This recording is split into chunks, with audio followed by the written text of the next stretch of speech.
30강 다윗의 장막치기, 다윗의 영성 25번째 말씀, 하나님이 원하시는 사람으로 빚어가기. 단락 1번, 다윗은 하나님의 징계 가운데 수많은 무엇을 경험하게 되어집니까? 하나님의 은혜, 자비, 긍휼, 사랑을 경험하게 되어진다. 그리고 다윗에게 하나님이 징계의 도구로 사용되었던 압살롬은 남자다운 용모를 보여주는 머리털이 망가지는 것을 싫어하여 전쟁터에서 투구도 쓰지 않고 돌아다니다가 나무에 머리털이 걸려 최후를 맞이하게 되어진다. 우리가 소중하고 생각하고 있던 것들이 결국 나중에 우리의 올무가 되어질 수 있다는 얘기인 거예요. 그래서 우리에게 있어서 가장 소중한 것은 무엇이 되어야 합니까? 하나님의 관계를 유지하는 것이 되어야 한다. 참고로 구원이 시작된 이가 전신갑주를 입어도 그만, 입지 않아도 그만이라고 생각해서는 안 됩니다. 사단은 우리를 공격하기 위해 여러 가지의 많은 방법을 가지고 있습니다. 우리가 무엇이 연약하고 있는지, 무엇이 힘들어하고 있는지, 무엇 때문에 계속 쓰러져가고 있는지 우리를 다 간파하고 있습니다. 어떻게 하면 얘를 쓰러뜨릴 수 있을 것인가, 수천 가지의 전략들을 다 세워놓고 있다는 것입니다. 그런데도 어떤 사람들은 용감하게 빨개 벗고 다닌다. 요한계시록에 보게 되어지면 너희의 옷을 벗고 다니는 사람들이 있다. 부끄럽지 않게 너희들의 옷을 입어라라고 성경은 말씀하고 있죠. 구원의 옷을 입어야 되는데 구원의 옷을 벗고 다니는 사람들이 있다. 구원을 어떻게 이루어가라고 성경은 말씀하고 있습니까? 두렵고 떨림으로, 가벼운 마음으로, 당연하게 나 예수 믿었으니까 구원받을 수 있겠지라는 생각으로 구원을 이루어가지 말고 구원을 두렵고 떨림으로 이루어가라. 가벼운 마음으로, 쉬운 마음으로 쉽게 구원받을 수 있겠지라고 생각하지 말아라. 두렵고 떨리는 마음으로 구원을 이루어가라 라고 사도 바울은 이야기하고 있습니다. 왜냐? 구원이 시작되어졌지만 아직 우리의 형상의 모습 안에는 죄인의 모습이 있기 때문입니다. 그 죄인의 모습을 날마다 예수의 십자가에 못 박고 부활의 능력으로 다시 태어나서 새로운 생명을 살아가는 삶을 살아가야지, 부활의 때 다시 부활하여서 예행 연습되어진 사람들, 내가 죽고 주가 내 안에 사하셨습니다 라는 그 십자가 부활의 능력을 연습한 사람들이 부활의 때에 부활할 수 있다는 것입니다. 그냥 단순히 교회 왔다 갔다 해갖고 부활의 때 부활할 수 있는 거라고 생각하십니까? 아니죠. 어떠한 사람들이 부활할 수 있습니까? 부활의 예행 연습을 한 사람들, 내가 죽고 주가 내 안에 사셨습니다, 이 예행 연습을 한 사람들이 부활의 때 부활할 수 있는 것입니다. 그렇다면 목사님, 내가 죽고 주님이 내 안에 사셨습니다, 이 말의 중심에는 무엇이 있어야 됩니까? 말만 해서 되는 것이 맞다니다. 아닙니다. 내 삶의 중심에 하나님의 말씀이 있어야 돼. 내가 죽었다라고 하면 내 육신의 뜻에 의해 살아가는 것이 아니라 내가 다시 부활하였다라면 새로운 삶이 되지 않았겠습니까? 새로운 부활의 생명을 얻은 사람들은 이제부터 무엇에 의해 살아가야 할까요? 하나님의 말씀입니다. 육신의 종로를 했던 나는 십자가에 죽었습니다. 믿으십니까? 육신의 종로를 했던 나는 십자가에 죽었고 부활의 능력으로 다시 태어났습니다. 그래서 육신의 삶의 패턴에 의해 살아가는 자가 아니라 새로운 부활의 능력과 생명을 주신 하나님의 말씀에 의해 살아가는 자들이 되어야 하는 것입니다. 그 진리가 우리를 자유케 합니다. 육체에 의해 살아가는 자들은 육체의 욕망에 의해 이끌림을 받지만 우리 예수를 믿는 사람들, 부활의 능력을 얻은 사람들은 하나님의 말씀에 의해 새로운 삶을 살아가기 시작한다. 그렇다면 하나님은 말씀하시는 거예요. 너희가 나를 진짜 믿는다라면 너의 믿음을 보여주려. 너희가 마음으로 나를 믿는다라고 고백하고 사랑한다라고 고백하는데 그 믿음을 무엇으로 보여달라고 말씀하십니까? 순종함으로. 마음의 영역이 진짜라고 하면 이 마음의 영역이 삶의 행동으로 나타나게 되어진다. 그러나 마음은 이렇다라고 이야기하는데 삶은 그 말대로 움직이지 아니하는 사람들이 있지요. 그래서 주님 말씀하시는 거예요. 주여 주여 하는 자마다 천국에 다 들어올 것이 아니에요. 오직 아버지의 뜻대로 하나님의 말씀에 의해 살아가는 자들이야 천국에 들어갈 수 있다. 너희들의 의로운 모습들이 바리새인들과 서기관들의 모습보다 훨씬 월등하게 뛰어나야 한다. 즉 그들보다 더 하나님의 말씀을 지키기로 해야 한다. 지키는 행위의 모습 안에 머물러 있으면 안 되고, 너희들의 마음의 중심 또한 심령이 가난한 마음으로, 겸손한 마음으로, 온유한 마음으로, 그냥 행위로만 나타나는 것이 아니라 너희들의 마음이 그러한 모습으로 준비되어 있어야 한다 라고 예수님께서 말씀하십니다. 이것을 견딜 수 있는 유일한 길은 전신갑주로 무정하는 것 뿐입니다.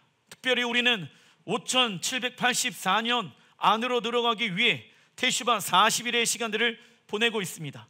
테슈바의 뜻은 무엇입니까? 돌아가다. 무엇으로? 하나님의 말씀으로. 테슈바 1일부터 30일까지의 회개의 내용은 어디에 집중해야 합니까? 사람과의 관계 안에서 회개해야 할 부분들을 집중해야 합니다. 세상은 자신과 맞는 사람하고만 만나려고 하며 사랑할 수 있는 사람만 사랑하려고 합니다. 그리고 왜 사랑할 수 없는지 무엇을 대고 이야기합니까? 이유와 근거와 사실을 가지고 말합니다. 목사님, 내가 이 사람을 왜 사랑할 수 없는지 아세요? 무엇에 근거하여 말한다? 사실에 근거하여 말한다. 만약 하나님이 사실에 근거하여 우리를 사랑할 수 없다라고 이야기하면 당연한 것입니다. 그러나 주님은 우리를 사실에 근거하지 아니하시고 당신의 말씀을 근거하여서 죄인으로 영원히 죽을 수밖에 없는 우리를 말씀에 근거하여서 우리를 사랑하셨습니다. 믿으십니까? 그래서 우리 예수야를 믿는 사람들은, 목사님, 이 사람이 나에게 어떠한 일을 행한지 아십니까? 사실에 근거해서 이야기를 먼저 해서는 안 됩니다. 우리의 마음의 중심 가운데 무엇이 먼저 있어야 됩니까? 하나님의 말씀의 중심으로. 그것이 판결의 기준인 거예요. 이번 주 토나포션의 내용이 무엇이었습니까? 쇼프팀, 재판장들이었다는 거예요. 재판의 기준은 사실이 아니다. 재판의 기준은 하나님의 말씀이 되어야 한다. 할렐루야. 그래서 하나님의 거룩한 공동체를 세워나가기 위하여 필요한 어떠한 직분들을 하나님이 세우시는데, 재판장, 왕, 선지자, 그리고 제사장, 그리고 여호와의 군대를 세우지 않습니까? 그 모든 중심에는 사실이 중요한 것이 아니라, 사실에 반응하는 자가 아니라 무엇에 반응하는 자가 되어야 합니까? 하나님의 말씀에 반응하는 자가 되어야 합니다. 1세대 이스라엘 백성들이 왜 약속의 땅에 들어가지 못합니까? 사실에 반응하였기 때문에. 약속의 땅에 들어가게 되어지면은 우리보다 키가 배로 큰 사람들이 있습니다. 그 사람들에게 능력이 있습니다. 힘이 있습니다. 우리는 그들의 밥입니다. 들어갈 수 없습니다. 무엇에 반응하였습니까? 사실. 그러나 우리는 근거와 사실에 의해 반응한 자가 아니라 하나님의 말씀에 의해 반응하는 자가 되어야 할지라 믿습니다. 예수야를 머리로 두고 있는 교회 공동체는 무엇을 우리 마음의 중심에 두어야 합니까? 하나님의 말씀, 이것을 우리의 마음의 중심에 두어야 하며, 사랑할 수 없는 사람을 사랑해야 하고 용서할 수 없는 사람을 용서해야 합니다. 왜냐하면 마태복음 6장 14절에 같이 한번 읽어보겠습니다. 시작. 너희가 사람의 잘못을 용서하면 너희 하늘 아버지께서도 너희 잘못을 용서하시려니와 너희가 사람의 잘못을 용서하지 아니하면 너희 아버지께서도 너희 잘못을 용서하지 아니하시리라. 아멘. 즉 하나님과의 관계가 너무나도 소중하기 때문에 이웃을 향한 분노의 마음을 하나님의 말씀으로 다스리며 하나가 되도록 노력하고 기도해야 된다. 그 이웃이 이쁘기 때문에, 그 이웃이 나에게 잘해 주었기 때문에 내가 이웃 사랑하는 것이 아니라, 그것은요, 세상에 믿지 아니하는 자들도 그 이웃 사랑을 할 수 있다. 우리가 왜 이웃 사랑합니까? 왜 우리가 이웃을 용서합니까? 하나님과의 관계가 너무나도 소중하기 때문에 우리가 이웃을 사랑하는 것입니다. 그래서 말로 하나님 사랑합니다 라고 이야기하는데, 그가 이웃사랑을 얼만큼 잘하고 있는가를 보면 그가 하나님을 사랑하고 있다는 것을 구분할 수 있다. 이웃은요, 돈으로 섬기는 것이 아닙니다. 내 몸과 같이 내 이웃을 사랑하라.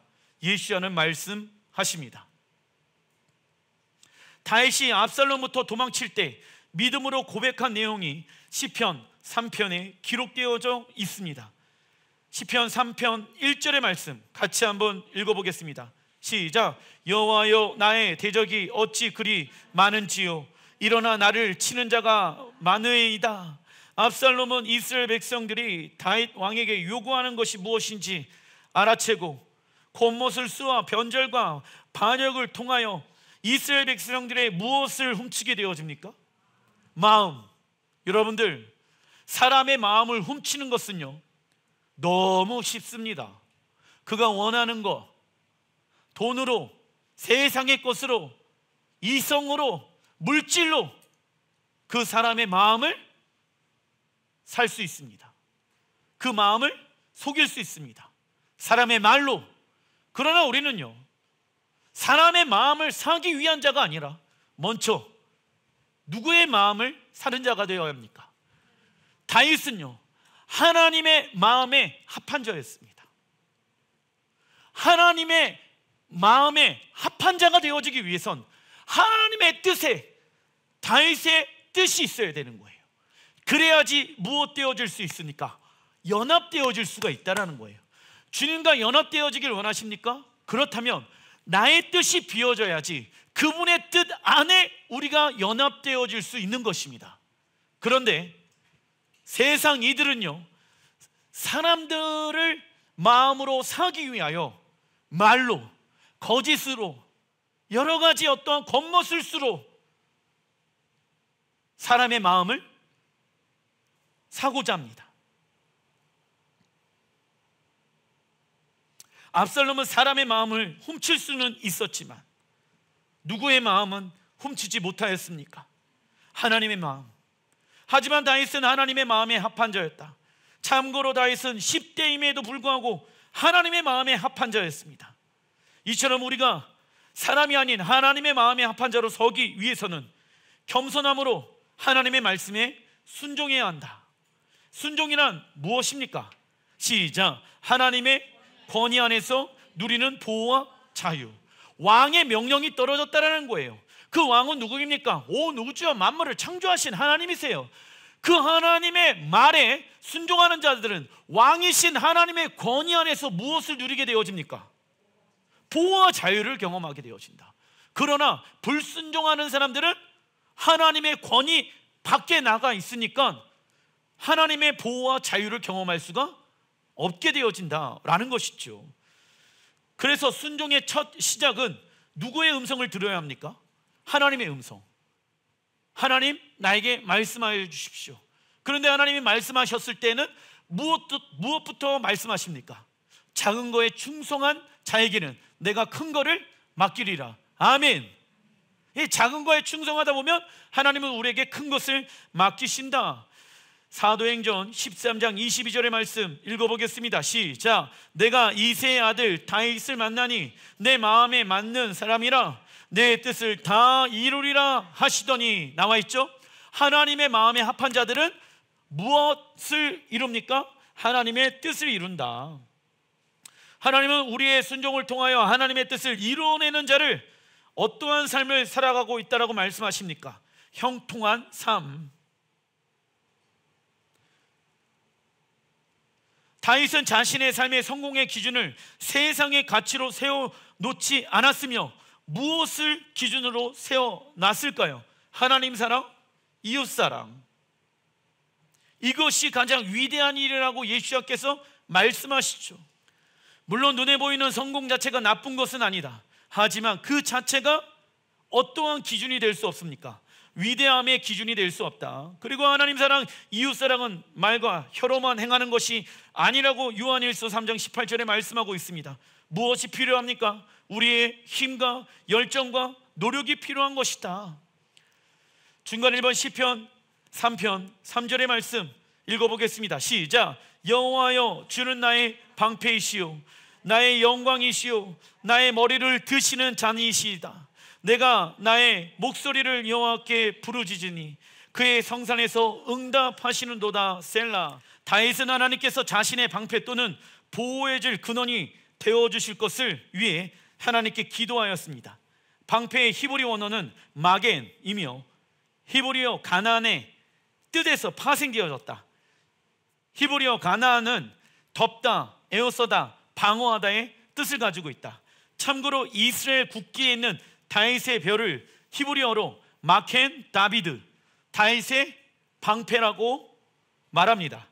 그래서 성경의 방패는요, 무엇이 우리를 둘러싸고 계심을 의미할까요? 마겐 다비드, 방패. 근데 둘러싸다. 근데 이제 사람이 만들어 놓은 방패는 이 한쪽만 막잖아. 그런데 여호와의 방패는 한쪽만 막는 것이 아니라 어떻게 된다고? 둘러싸는 거예요. 그러니까 적의 공격이 뒤에도 올 수가 있잖아. 그런데 인간이 만들어 놓은 방패는 하나이잖아. 하지만 여호와의 방패는 우리를 둘러싸는 거예요. 그분의 임재와 능력과 위대함이. 그래서 이 두 줄은 무엇을 의미하냐면 새하늘과 새 땅, 그리고 이 가운데 있는 별은 다윗의 방패, 여호와께서 이스라엘을 둘러싸고 계신다라는 의미가 이 국기 안에 담겨져 있는 것입니다. 성경에서 방패는요, 하나님의 임재가 우리를 둘러싸고 계심을 의미하고 있다. 즉 사람이 만든 방패는 단지 한 면만을 막아주지만 하나님은 우리의 모든 면을 다 막아주시는 분이십니다. 그래서 에베소서 6장 16절에 모든 것 위에 믿음의 방패를 가지고 이로써 능히 악한 자의 모든 불화살을 소멸하고, 사단은 하나님과의 언약과 관계와 평안을 빼앗아가기 위하여 우리에게 무엇을 쏩니까? 불화살. 그래서 사단의 불화살을 통해 공격하는 곳 첫 번째는 어디일까요? 사단이 무엇을 겨냥을 가지고 쏠까? 여러분들 영화를 보면 아시잖아. 머리통, 그죠? 한 방 쏘면, 여기 쏘면 뽑으면 되잖아. 아프더라도 이 사람이 죽지는 않잖아요. 어디를 관약을 두고? 머리를 두고 쏜다고. 머리를 두고. 적어놔 주십시오. 사단이 불화살을 통해 공격하는 것 첫 번째는 생각과 마음. 왜냐하면 마음에 맞아도 한 방에 죽을 수가 있잖아요. 요한복음 13장 2절의 말씀, 마귀가 벌써 시몬의 아들 가롯 유다의 마음에 예수를 팔려는 생각을 넣었더니, 사단이 유다의 생각에 불화살을 쏩니다. 그리고 예수야를 팔 생각을 하게 되어진다. 유다는 예수야를 사랑하고 따랐던 제자였습니다. 그리고 예수야가 하나님의 아들인 것도 알고 있었다. 그러나 그의 생각에는 예수야를 팔 생각 외에는 아무런 생각을 하지 못하게 되어집니다. 이처럼 대부분의 영적 전쟁은 어디에서부터 일어나게 되어집니까? 인간의 생각 속에서부터 일어나게 되어진다. 사단의 불화살을 맞으면 어떻게 되어질까요? 생각이 복잡해집니다. 그리고 무엇이 의심이 들기 시작합니까? 하나님의 언약과 관계에 의심이 들기 시작하며 하나님을 향한 신뢰감이 높아져야 떨어져요. 떨어지며 모든 것들이 다 뭐라고 느껴집니까? 거짓말처럼 느껴지기 시작한다. 그래서 우리 안에 갑자기 드는 생각들을 무엇에 의해 통제해야 합니까? 성령에 의해 통제되어야 하고, 안 좋은 생각들이 들어오게 되어지면 그 생각을 무엇으로 빨리 전환해야 합니까? 하나님의 진리의 말씀으로 빨리 전환해야 되는 거예요. 그리고 사단이 불화살을 통해 공격하는 것 두 번째 어디일까요? 입. 사단이 불화살을 통해 공격하는 것 두 번째는 입입니다. 마태복음 15장 18절의 말씀, 입에서 나오는 것들은 마음에서 나오나니 이것이야말로 사람을 더럽게 하느니라. 나를 더럽게 할 수 있는 것은 내가 뭔가 세상에 나가서 죄를 짓고 범하고 세상 가운데 있는 것도 나를 더럽게 하는 것이지만, 입에서 나오는 것이 마음에서부터 나오는 거야. 그런데 이것이야말로 우리를 더럽게 하고 있다. 시편 141편 3절의 말씀, 여호와여 내 입에 파수꾼을 세우시고 내 입술의 문을 지키소서. 하나님, 내가 하나님보다 빠르게 말하지 않기를 결정합니다. 이처럼 사단이 우리의 생각과 입을 공격하는 이유는 우리의 무엇을 무너뜨리기 위함입니까? 믿음. 아까 방패, 다윗이 여호와여, 여호와는 나의 방패이십니다. 왜냐? 하나님, 내가 불만하는 생각과 말을 하다 보면 여호와의 능력과 인자가 사라지는 것을 알아. 그래서 하나님, 내 생각과 내 입을 지키기를 원합니다. 그런데 이 방패는 무엇으로 만들어져 있습니까? 전신갑주에 보게 되어지면 이 방패는 믿음으로 만들어져 있대. 믿음의 생각을 하고 믿음의 말을 해야지 하나님께서 다윗에게 주신 그 언약의 내용을 지켜나갈 수가 있다. 지금 환경이 압살롬에 의해서 너무나도 어려운 상황 가운데 있지만 너의 생각과 너의 입을 지켜야지 여호와께서 너를 둘러싸실 수가 있다. 여호와의 방패가 너를 보호하심으로 지켜줄 수 있다는 것입니다. 그런데 이 방패는 무엇으로 만들어져 있다? 믿음으로. 믿음의 생각을 하고 믿음의 말을 해야 되는데 그 말을 하지 못하게끔 다윗의 믿음을 지금 환경을 통하여 빼앗아 가려고 하고 있는 것 아니겠습니까? 왜 자꾸 나에게 이런 일이 일어나지? 참 이상하네. 이런 말을 하면 안 된다는 성경에 나온 방패는 우리의 믿음으로 만들어져 있다. 믿음은 자기 확신, 자기 의지가 아니지요. 믿음이란 무엇입니까? 하나님이 하신 일과 하실 일에 전인격적으로 반응하는 것. 과거에도 계셨고 지금도 계셨고 앞으로도 계실 분, 그분은 참 좋으신 우리의 하나님. 그래서 마귀가 두려워하는 것은 우리가 어떠한 말을 할 때 가장 두려워할까요? 주님은 하실 수 있습니다. 따라해 주십시오. 주님은 하실 수 있습니다. 복음은 뭔지 아십니까? 넌 빠져라, 예수가 나타나신다. 넌 빠져라, 예수가 다시 사셨다. 이게 복음입니다. 뭐라고요? 넌 빠져라, 누가 행하신다? 예수가 행하신다. 이게 복음이에요. 어렵지 않아요. 주님은 하실 수 있습니다. 나는 연약하지만, 나는 부족하지만, 나는 약하지만 주님은 하실 수 있습니다. 사단은 이 말을 하지 못하게끔 우리의 목을 잡고 있다고. 믿음의 말을 하지 못하게끔, 믿음의 방패를 사용하지 못하게끔 우리의 생각과 우리의 목을 잡고 있다고. 말하지 마. 불평을 말해. 로마서 10장 10절의 말씀, 사람이 마음으로 믿어 의에 이르고 입으로 시인하여 구원을 이르니라. 우리의 믿음 있는 말 한마디를 통하여 우리의 믿음을 지킬 수 있는 것이죠. 그러나 믿음이 없는 말 한마디를 통하여 사단의 역사에 쓰임 받을 수도 있다는 것을 잊지 마십시오. 성경을 보니까 가짜 믿음으로 만들어진 방패를 들고 있는 사람들도 있습니다. 야고보서 1장 22절, 누가 가짜 방패를 들고 있을까요? 너는 말씀을 행하는 자가 되고 듣기만 하여 자신을 속이는 자가 되지 말라. 이 사람이 지금 가짜 믿음의 방패를 들고 있는 거예요. 아무것도 행하지 아니하는 사람들, 말로는 믿는다, 하나님을 사랑한다라고 이야기하지만 아무런 하나님의 말씀에 순종하지 아니하는 사람들, 이러한 사람들은 가짜 믿음의 방패 들고 있는 것이며 무엇에 사로잡혀 있는 사람들입니까? 미혹의 영. 이런 사람들의 실제는 자기가 틀렸는데도 불구하고 자신의 지금 판단이 옳다고 확신하며 살아가고 있지요. 다윗처럼 믿음의 방패를 들고 수많은 사단의 불화살을 막기 위해서는 무엇이 필요합니까? 믿음의 훈련이 필요한 것입니다. 첫째, 믿음의 훈련 적어놔 주십시오. 이 믿음의 훈련은 어느 한순간에 이루어지는 것이 아니라 무엇이 요구되어집니까? 시간이 요구되어진다고. 그래서 하나님은 이 시간 안에 하나님과 인격적인 관계를 맺기를 원하신다. 믿음은 어느 순간 갑자기 자라나는 것이 마땅이다. 아니다. 왜? 하나님은 이 시간을 통해서 우리와 인격적인 나눔과 음성과 대화와 사랑을 누리기 원하신다. 둘째, 믿음의 훈련은 무엇하는 것입니까? 반복하는 것이지요. 반복적으로 행하는 거예요. 왜 우리가 여호와의 시간표 안에서 반복적으로 그분의 말씀에 의해 살아가려고 합니까?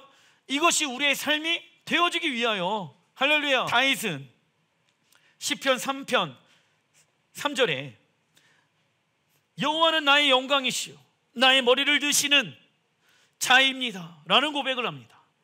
다윗은 어려운 상황에서도 하나님을 향한 원망과 상한 마음이 없이 하나님만을 경배하고 있는 모습을 지금 보여주고 있는 거예요. 여호와는 나의 영광이십니다. 다윗이 이렇게 반응할 수 있었던 이유는 무엇일까요? 첫째, 어떠한 확신을 가지고 있었다. 하나님은 나를, 어떠한 확신? 사랑하신다. 그래서 시편 3편 2절의 말씀을 보게 되어지면 많은 사람들이 나를 대적하여 말하기를 그는 하나님께 구원을 받지 못한다 하나이다. 많은 사람들이 일어나서 야, 다윗의 시대는 끝났어, 다윗이 하나님께 버림을 받았어, 이제 압살롬이 세워져, 이 말을 지금 하고 있는 거야. 그때 다윗이 뭐라고 얘기합니까? 그럼에도 불구하고 사람들이 나는 구원받지 못한다라고 얘기하더라도 여호와는 나의 구원이십니다, 나의 영광이십니다. 이 고백으로 뚫고 나가고 있는 것이지요. 둘째, 하나님은 무엇을 심판하시는 분이라는 확신을 가지고 있었을까요? 죄. 다윗은 하나님이 자신을 사랑하신다는 확신도 있었지만 원래 자신은 어떠한 존재입니까? 죽을 수밖에 없는 죄인이라는 것도 명확하게 정확하게 알고 있었다. 그래서 우리가 성숙한 사람이 될 수 있는 것은 오직 자신의 연약함과 약함을 인정하고 고백할 때 시작되어지는 것입니다. 이 고백을 하고 나서 우리는 하나님의 임재와 사랑 안으로 들어가야 하는 것이죠. 무엇을 얘기하냐? 하나님을 향한 사랑의 마음과 하나님은 심판하시는 분이라는 이 두 가지의 형상의 모습을 우리는 다 가지고 있어야 한다. 그래야 하나님의 사랑이 우리의 연약한 부분을 변화시킬 수 있기 때문입니다. 그리고 다윗은 자신의 머리를 들게 하시는 분은 누구였다? 하나님이라는 확신을 가지고 있었다. 시편 3편 6절의 말씀 읽어보겠습니다. 시작. 천만인이 나를 에워싸 진친다 하여도 나는 두려워하지 아니하리이다. 여호와여 일어나소서, 나의 하나님이여 나를 구원하소서. 주께서 나의 모든 원수의 뺨을 치시며 악인의 일을 꺾으셨나이다. 아멘. 압살롬의 군대 숫자는 약 12,000명, 다윗의 군대 숫자는 약 600명. 압살롬의 군대가 다윗의 군대에 비해 약 20배가 넘는 상황이 있지요. 그러나 다윗은 전쟁을 치르기 전에 여호와께서 일어나셔서 우리를 구원하실 것이다 라는 기도를 자신의 무기로 삼았다. 여러분들의 무기는 무엇입니까? 우리의 무기는 기도가 되어야 한다. 우리의 무기는 무엇이 되어야 합니까? 돈과 명예와 기술과 이러한 것이 아니라 우리의 무기는 기도가 되어야 한다. 600명의 숫자가 어떻게 12,000명의 숫자를 이길 수 있겠습니까? 아니, 압살롬의 군대 숫자보다 다윗의 군대의 숫자가 많아도 다윗은 이 고백으로 돌파하였을 것입니다. 근데 사단은 이 말을 하지 못하게끔 환경 봐, 지금의 상황을 보라니까. 그래서 기도가 우리의 무기가 되지 못하게 만든다. 사업이 잘 안 돼. 그러면 우리의 무기는 무엇이 되어야 됩니까? 에베소서 6장 18절의 말씀, 모든 기도와 간구를 하되 항상 어디 안에서? 성령 안에서 기도하고 이를 위하여 깨어 구하기를 항상 힘쓰며 여러 성도를 위하여 구하라 말씀합니다. 성령님께서는 우리의 연약함을 잘 알고 계신다. 그래서 우리의 기도 가운데 성령님은 하나님이 어떠한 분인지를 알려주신다. 하나님은 온 우주를 창조하셨고 우리의 과거, 현재, 미래를 인도해 주시는 좋으신 분이십니다. 그 하나님을 믿고 있기에 우리는 그 문제를 십자가에 못 박고 더 이상 문제를 바라보지 않고 누구만 바라보게 되어집니까? 주만 바라보게 되어지는 것이지요. 그래서 주님께 그 문제를 내어드리고 주님의 멍에를 메고 우리는 어디로 돌아가야 합니까? 쉼 가운데 들어가는 것이지요. 그러나 마태복음 6장 7절에 기도할 때 이방인과 같이 중언부언하지 말라. 그들은 말을 많이 하여야 들으실 줄 생각하느니라. 예수님께서 말씀하십니다. 이방인이 하는 중언부언하는 기도란 무엇입니까? 읽어보겠습니다. 시작. 그들이 섬기고 있는 신이 대해서 어떠한 분인지 잘 모르기 때문에 자신들의 기준으로 생각하는 무슨 말이든지 열심히 공을 들이면 들어주실 것이라고 생각하면서 끊임없이 기도하는 것입니다. 아멘. 자, 우리의 육신에 어떠한 문제가 있어요. 환경에 문제가 있어. 우리 예수를 믿는 사람들은 이러한 문제들을 누구에게 맡겨드립니까? 주님께 맡겨드리는 거예요. 그래서 기도를 할 때 처음에는 이 문제 해결을 위해서 기도해. 5분, 10분. 그러다가 성령 안에 기도하는 사람들은요, 하나님이 어떠한 분인지에 대한 계시가 있게 되어집니다.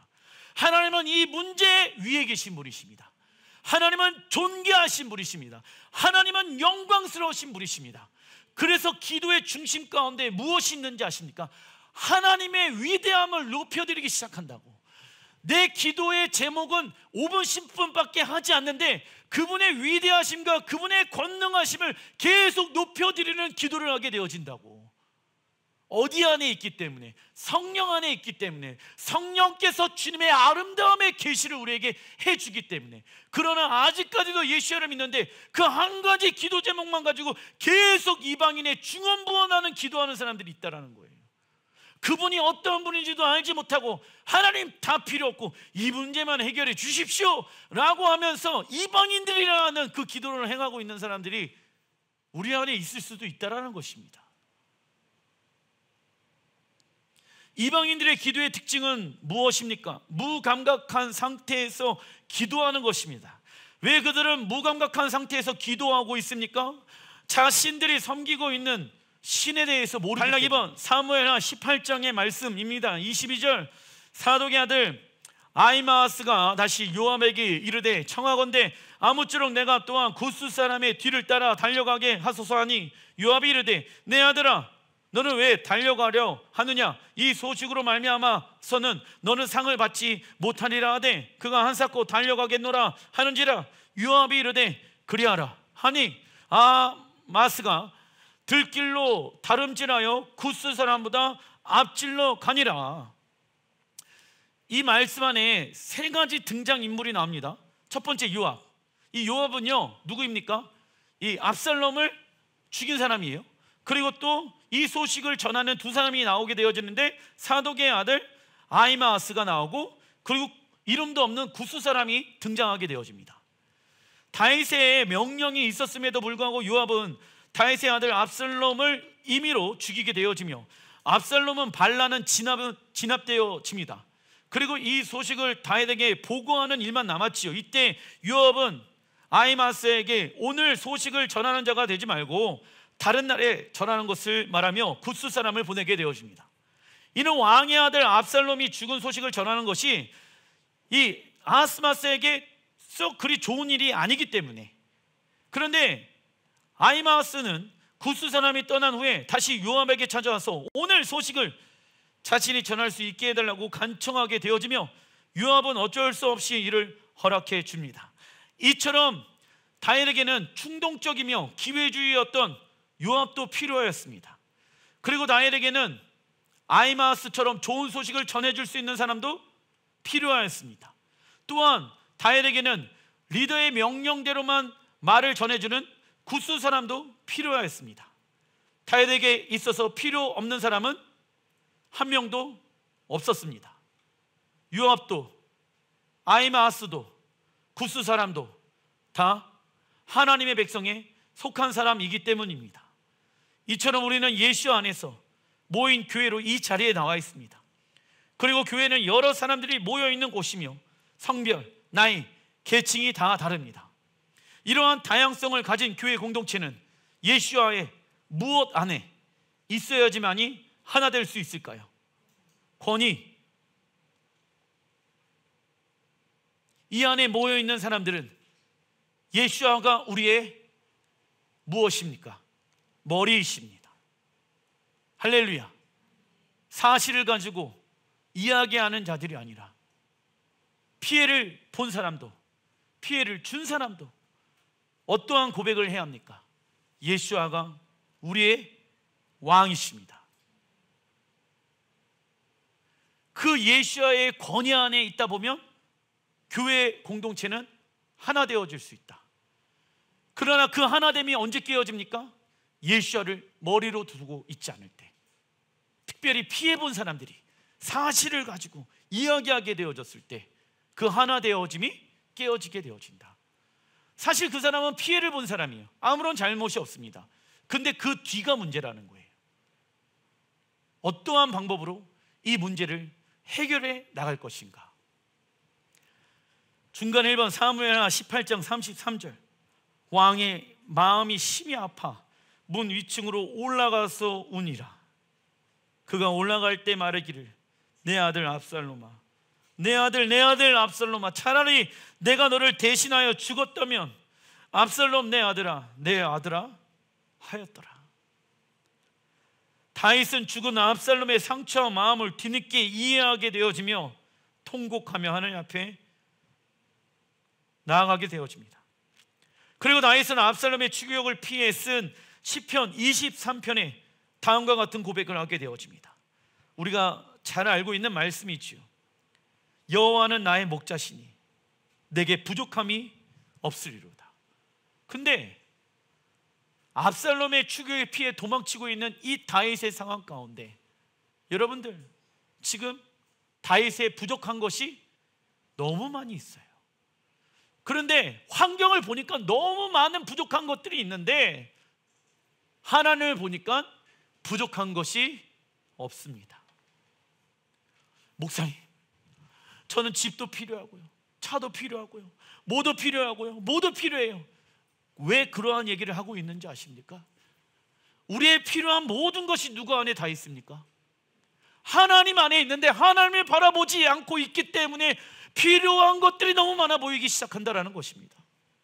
2절, 그가 나를 푸른 풀밭에 누이시며 쉴만한 물가로 인도하시는 도다. 4절, 내가 사망의 음침한 골짜기를 다닐지라도 해를 두려워하지 않는 것은 주께서 나와 함께 하심이라. 주의 지팡이와 막대기가 나를 안위하시나이다. 5절, 주께서 내 원수의 목전에서 내게 상을 차려주시고 기름을 내 머리에 부으셨나니 내 잔이 넘치나이다. 다윗은 감사하고 기쁜 일에만 잔이 넘치는 하나님의 은혜를 경험한 것이 아니었다. 아들 압살롬이 자신을 죽이고 왕이 되려고 하였을 때에도 잔이 넘치는 하나님의 은혜를 경험하였다. 예수께서도 누가복음 22장 42절의 말씀에 이르시되 아버지여, 만일 아버지의 뜻이거든 이 잔을 내게서 옮기시옵소서. 그러나 내 원대로 마시옵고 아버지의 원대로 되시기를 원하나이다 하시니 말씀하시죠. 예수께서는 아버지 하나님께서 주신 잔을 받으셨습니다. 그 잔은 인류의 모든 죄를 감당할 수 있는 구속의 잔이었지요. 이처럼 하나님께서 우리 앞에 어떠한 잔을 예비하셨는지 우리가 마셔보기 전에는 아무도 모릅니다. 그러나 우리가 고난의 잔에 마실 때에도 이 고난의 잔은 무엇을 말합니까?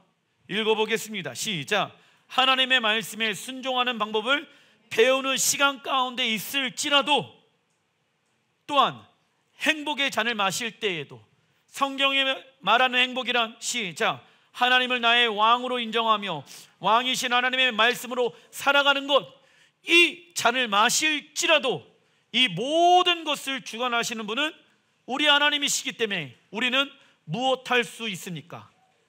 안전할 수가 있다라는 것입니다. 우리가 원수의 목전에 있을지라도, 즉 환경의 어려움 가운데 있을지라도 하나님은 우리에게 상을 주시길 원하신다. 이를 경험하기 위해서는 우리 앞에 있는 잔을 마셔야 합니다. 그런데 그 잔을 마시기가 두려워하는 사람들이 있다. 다윗처럼 지금 내가 마시려고 하는 그 잔이 쓰디스 잔인가?